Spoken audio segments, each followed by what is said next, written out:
আজকে দুটো হ্যান্ডলুম জামদানি দেখাচ্ছি, দুটো কালারই রয়েছে, একটা রানী পাড়ের সাথে একটা ইয়েলো পাড়ের সাথে।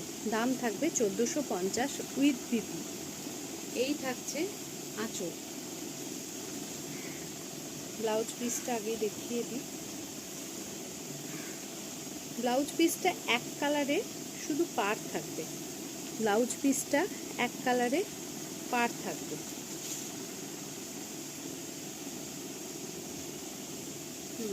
এই যাচ্ছে ব্লাউজ পিসটা। আমার মনে হয় এটার সঙ্গে ব্লাউজ পিস বানাবার দরকার নেই, যে কোনো একটা পিঙ্ক ব্লাউজের সঙ্গে পরো, খুব ভালো লাগবে দেখতে। অন্য কালারগুলো তুলিনি কারণ এই দুটো কালারই ভালো লেগেছে। বুকিং নাম্বার যাচ্ছে 8967193253। হ্যান্ডলুম জামদানি, অল ওভার কাজ রয়েছে। এই যে পাড় রয়েছে এরকম বাংলাদেশ স্টাইলের